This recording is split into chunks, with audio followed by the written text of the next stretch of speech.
জেসমিনের বাবা আকাশ সেন সম্পর্কে সত্য জানতে পেরে কেশব রীতিমতো স্তম্ভিত হয়ে পড়ল। হ্যাঁ বন্ধুরা, এই চমকপ্রদ মুহূর্তটি আমরা দেখতে পাব গৃহপ্রবেশ ধারাবাহিকের আসন্ন পর্বে। জেসমিন দেশে ফিরে আসার সাথে সাথেই কেশবকে ফোন করে জানিয়ে দেয় যে সে আর দূরে থাকতে রাজি নয়।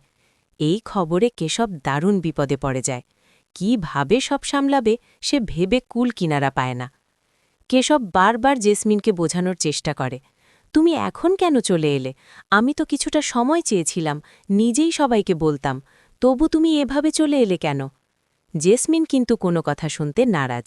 সে সরাসরি জানিয়ে দেয় যে সে ফিরে এসেছে এবং কেশবকে তার পরিবারের কাছে সব খুলে বলতেই হবে। বাবার সাথে বিষয়টা মিটিয়ে নেওয়াই তার উদ্দেশ্য। এটুকু বলেই সে ফোন কেটে দেয়।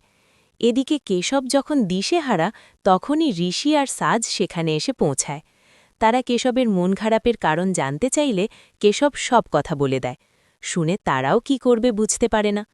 তখন সাজ পরামর্শ দেয়, দাদাভাই, মামনিকে সব বলে দে, মামনি ঠিকই বুঝবে, সব সমাধান করতে পারবে। কেশব বলে, কিন্তু এই পরিস্থিতিতে মাকে কিভাবে বলবো? এমনিতেই মা অনেক চিন্তায় থাকে, তার মাঝে এই কথা কিভাবে বলবো? সাজ তাকে ভরসা দেয় যে সব ঠিক হয়ে যাবে। কেশব তখন সিদ্ধান্ত নেয় আগে জেসমিনের বাবার সাথে দেখা করবে, তারপর মাকে সব জানাবে। জেসমিনকে ফোন করে জানতে চায় বাবা কবে আসবেন।